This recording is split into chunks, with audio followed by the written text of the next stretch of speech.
Welcome to Talking in a Time of Uncertainty. I'm your host, Lucas Dodson. I'm alongside my guest, Mark Ibañez, KTVU News. Thank you for taking the time to speak with me today. You got it, Lucas. My pleasure, actually. And for those that may not know Mark, he's the current sports director and anchor for KTVU Fox 2. Mark spent his first year out of college, 1978, working at KXTV Channel 10, a CBS affiliate in Sacramento. In 1979, he started at KTVU Channel 2, where he has been for more than 40 years. Mark has received many accolades for his work at Channel 2, including 12 Emmy nominations and actually 4 Emmys won. In 1994, he released his best-selling book, Mark's Remarks, and donated all of the proceeds to the American Cancer Society.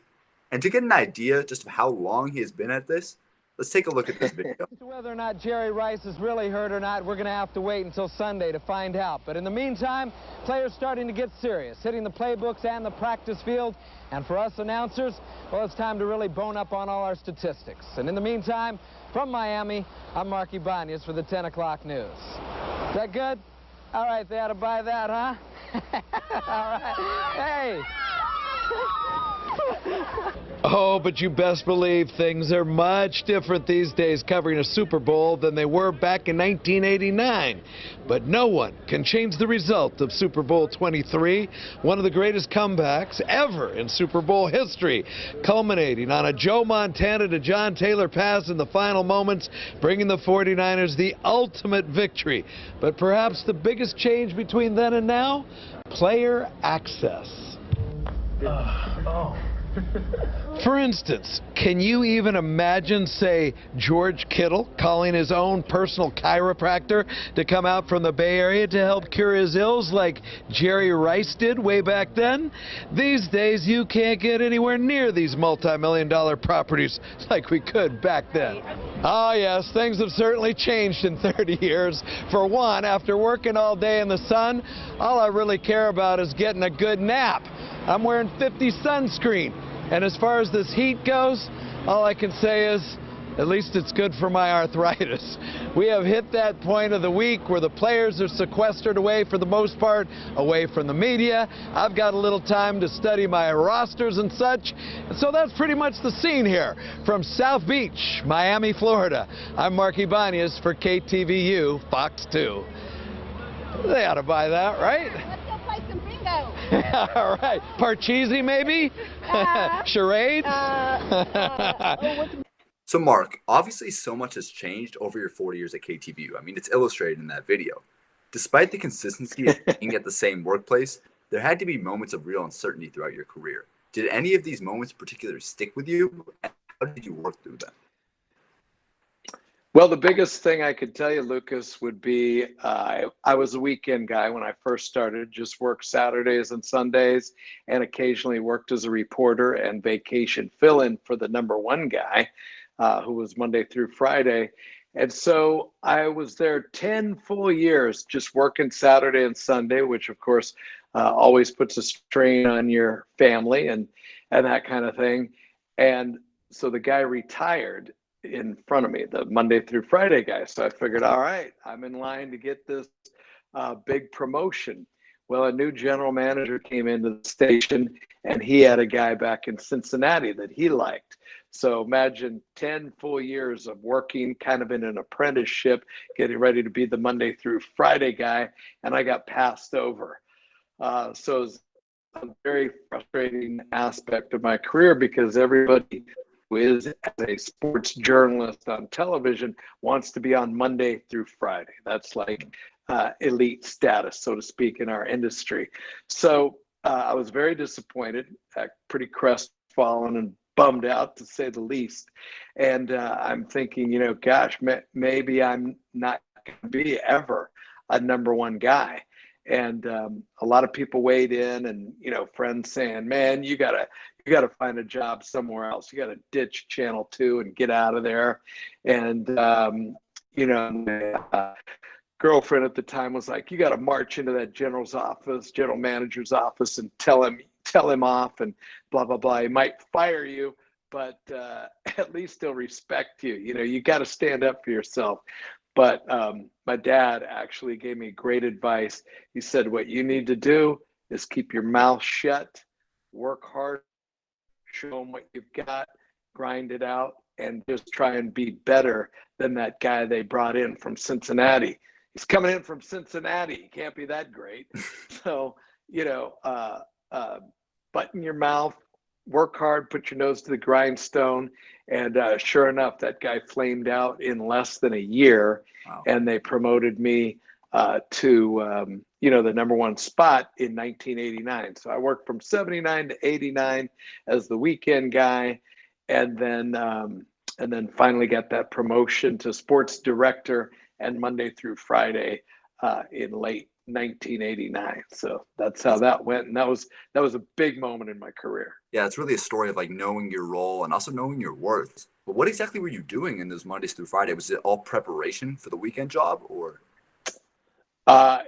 Basically, I was only getting paid as a Saturday and Sunday guy, part-time work, really, and not really, at all making the kind of money you'd want in a big market like San Francisco. So that's another reason why you want to get that promotion to Monday through Friday. So basically, I had to continue to pay attention to sports. As you know, it's kind of like a soap opera. You always got to keep up with it. The only difference was I was doing a lot of prep work, paying attention, keeping up on all the statistics and the various teams, but not getting paid for it. So that added to the frustration, Lucas. So basically, when I say part-time, I mean really part-time, 2 days a week. Really? Yeah. And, so it was a lot of frustration. And were you a big sports fan growing up? Did sports reporting really marry a few passions of yours of broadcasting and sports? Or what exactly led up to your career in sports broadcasting? Well, I discovered sports at a fairly late age. I didn't come from a sports-oriented family, but through my paper route as a kid, when I was like 9 or 10, I won tickets with all my paper route buddies, paperboy buddies, and we went to a Giants game on a Friday night. I'll never forget it. It was 1967, and it was like a real turning point in my life. I couldn't even be convinced by my parents to play Little League baseball, nothing. Wanted nothing to do with it, just into my music, rock and roll, had the long hair and all that stuff. And it was like getting hit by a thunderbolt, man. I fell in love with it. Couldn't take my eyes off Willie Mays. In fact, my buddy, who was a sports fan, we were there about 20 minutes, and I nudged him and I go, "Who is that guy?"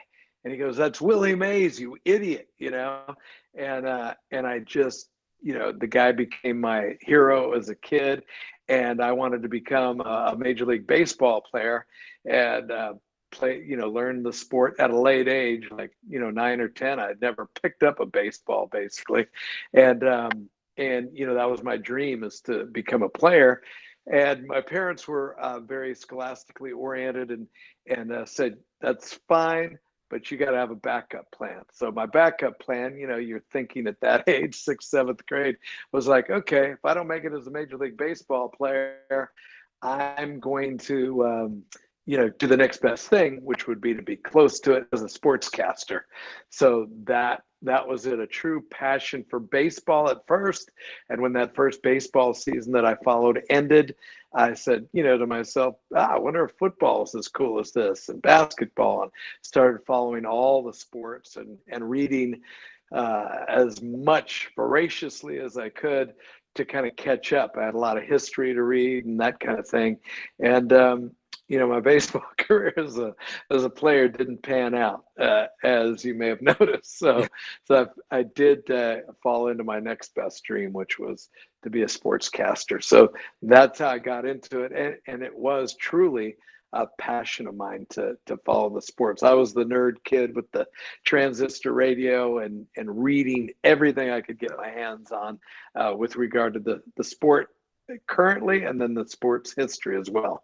That's so interesting, because that reminds me so much of a young me, except I got to spend a little bit earlier. I think I would run like 5 or 6, but my parents would tell me stories about how, because they're big sports fans themselves, they would plant me in front of the TV like, "Lucas, let's watch this game." And I would always just turn my head away or go try to in the kitchen like this little young kid. But all of a sudden it just clicked. And the next thing you know, I'd be throwing around a baseball in the backyard like, "This is my dream. I'm going to be a baseball player one day." And like you did, you were like, "Yeah, sports broadcasting, you can be right around the players. I like to talk, That's and right. I'm a fan of public speaking. So, just marry all those things together. Boom, Yeah, sports broadcasting. that That's that awesome. is pretty much that's pretty Yeah. much the drill. And I was also warned at an early age by some of my advisors in college that, look, competition's very stiff to get into sportscasting. So don't just limit yourself to sports. Try and you love music as well. So my first job in broadcasting was actually as a disc jockey on a rock and roll station. So I tried to be versatile. I didn't know whether I wanted to go into play-by-play or newscasting or newscasting, even doing hard news, because and it was very good advice at the time, was to make sure you're not pigeonholing yourself into just one particular job. There's lots of things to do in the world of broadcasting. So I Yeah. just tried to keep that in mind. Yeah, there are lots of things to do, but you have been pretty consistent at KTVU in that sports role. I have to Right. imagine that across your 40 years plus there have been times where you want to try something new and explore different paths. Were there ever those moments Right. that you consider any other gigs? Oh, without a doubt. If you Google Mark Ibañez does the news, I did anchor in an emergency situation. I did the 10 o'clock news a few times as a straight news guy, and I did the noon news as well. So at one time I was thinking, you know what? At a certain point, you have to push yourself. You have to continue to grow. You have to challenge yourself.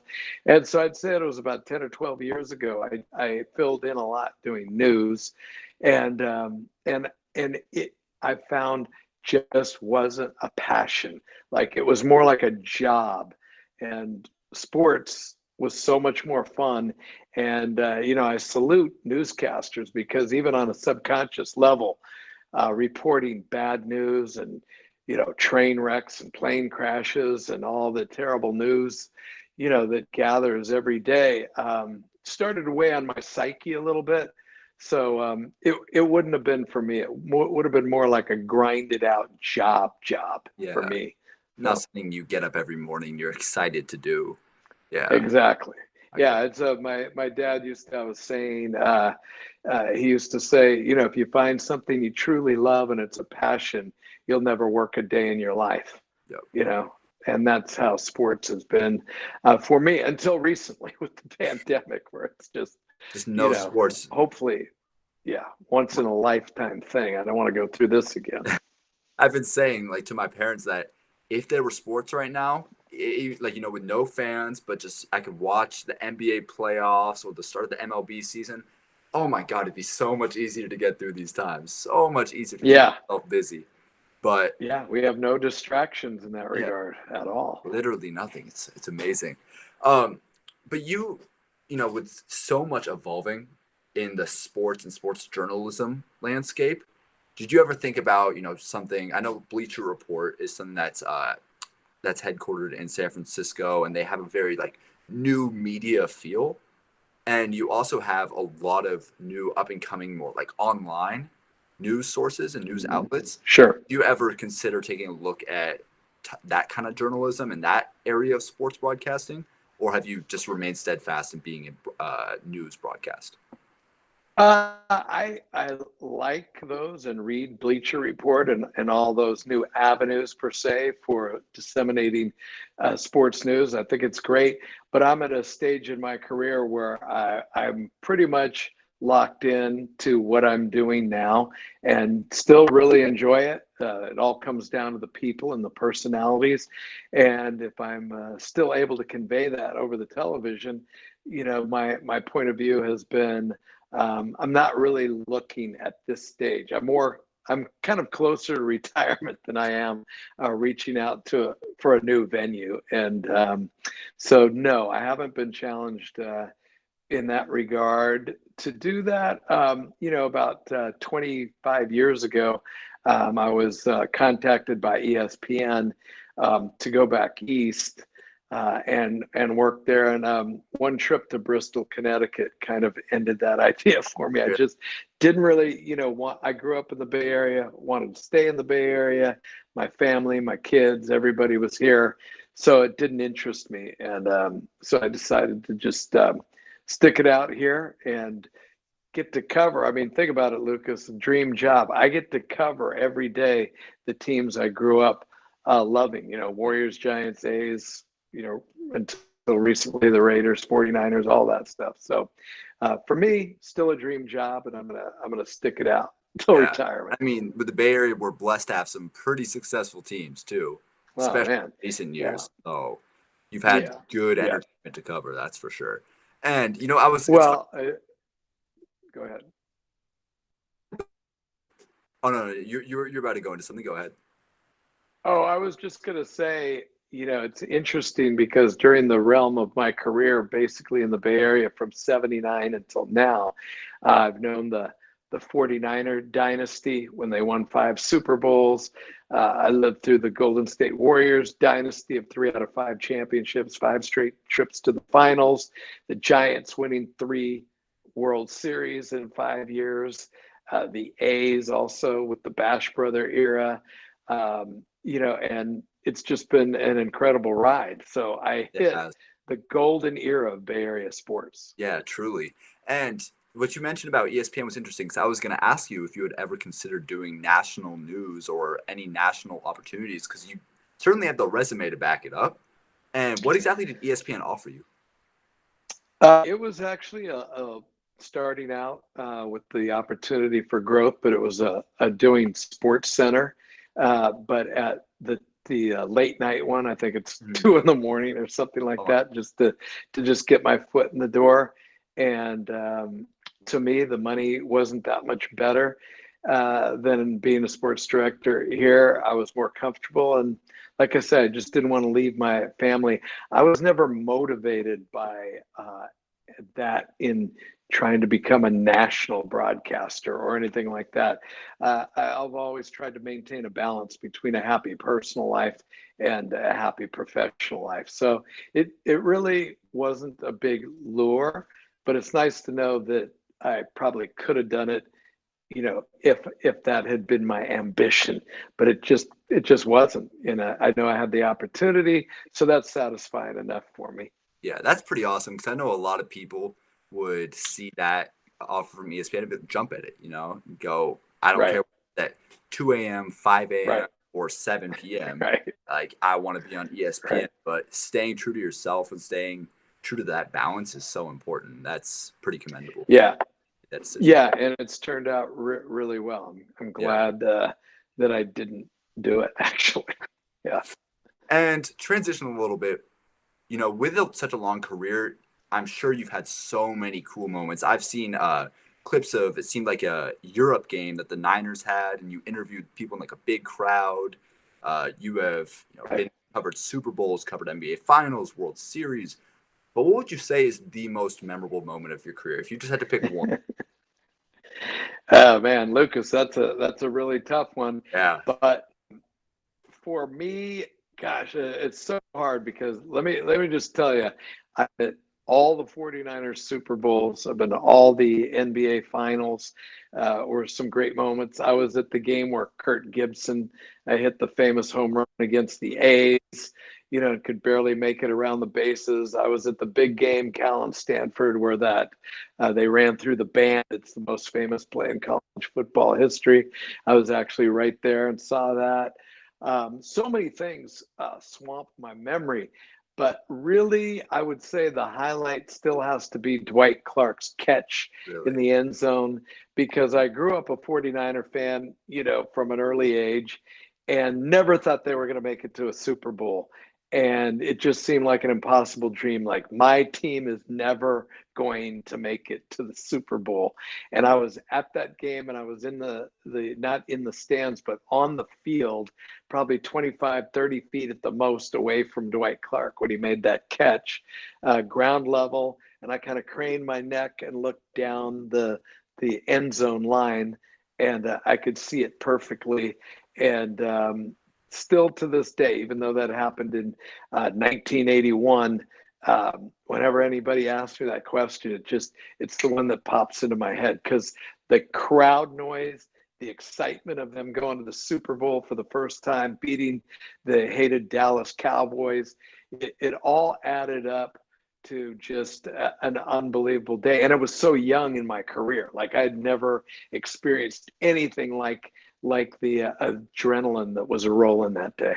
Yeah, that's amazing. And I mean, like, it shows the magnitude of it, especially when it stands out against things like you said, like the Cal Stanford running through the band. Right. Right. All the finals you've covered. That's definitely an iconic moment. And because for me, I'm a Niners fan too. So when I think of a play, like one of those big plays, I always think about Vernon Davis's catch against the Saints. Like, You're a youngster. That was my version of it, because I had dealt with the Singletary Niners, and then seeing Vernon catch that in the end zone, Alex Smith after getting booed the season before, like leading to an NFC championship. That was my version, but on a little bit of a smaller scale. Not to puff my chest out too much, but I was also on the sideline for that Vernon Davis. I was probably 20 yards away from him when he made that catch. A little bit closer than Dwight Clark. So I felt that the enormous crowd roar. It's just amazing to be at a game like that. Yeah, it is. And during a moment of uncertainty, just to transition a little bit again, was there ever a piece of advice that someone gave you that really helped you push through the moment? I know you mentioned something about your dad and the advice he gave you just to keep working at it, but was there anything else about your career that has been a valuable piece of advice? So many mentors and helpful people over the years, but one of the most important things to me has just been, again, coming from my close relationship with my dad, he always kind of implemented the idea to me that he never let me forget how fortunate I was to have this opportunity to get to live out my dream. So he would always stress the importance of giving back. For instance, I started the internship program at Channel 2 for sports-specific interns. And I've always tried to do speaking engagements. And for instance, like your project today is an example of how I try and, give back to young people who are trying to get into the same profession. I've tried to give them advice. And so my dad actually passed that along with regard to continue to try and help people who were in your exact same position, because I didn't know anybody special. I had no connections. I had to try and make it happen on my own. And he said, imagine how many people are in your same predicament, but you can be that person to help get them to the next step. And I've never forgotten that. Yeah, that's awesome, because like networking, especially in today's age where you can just pick up the phone or pick up your computer and send an email, is so important. And having someone like you who's willing to participate and who's willing to engage in dialogue, that's so valuable, especially for people like myself, or aspiring journalists. Well, investors. I appreciate you saying that, Lucas, because I know exactly your position. Like I, kind of mapped out my course as to how I was going to get into broadcasting without knowing anybody. And I know that you're just reaching for some lifeline. And, if I can mentor students or people in that same position and give them someone who at least they feel like they could bounce a few ideas off of, to me, that's just my way of telling the universe, thank you, for what I've been able to experience. Really, I hope it comes over like that. That's great. And on the note of sharing some wisdom and insight, as you know, the class of 2020, whether it's, the graduating class of 2020 in high schools or colleges, are some of many that are facing a pretty uncertain future as we enter the first phase of our adult life and college graduates enter their job life. Is there any advice that you would like to share with members of the class of 2020, or really anyone else who's facing a lot of uncertainty right now? I think that's a great question, Lucas. And, the first thing that comes to my mind with regard to that is this is all new territory. I heard someone the other day say that all of us are basically building the airplane while it's in the air. You know, we've never experienced anything like this. So my advice would be, when I've run into uncertain times and dramatic implications are in the air for you know, you feel like it's a pivotal time in your life, you just have to continue to keep looking at the positive side of it.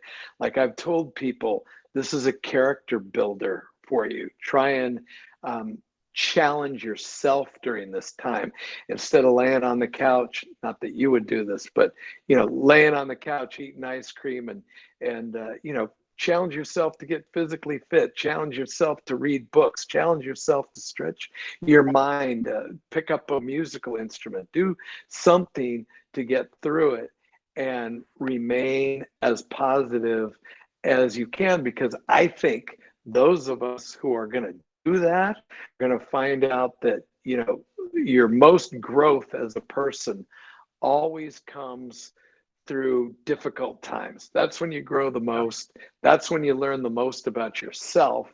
And I would stress positivity, and you're going to come out of this with resilience and the strength to know you can overcome this. And that builds confidence for the future, that you can overcome and you can succeed and you can push forward even in the worst of times. And that just builds on your life experience. So I would say remain positive and challenge yourself.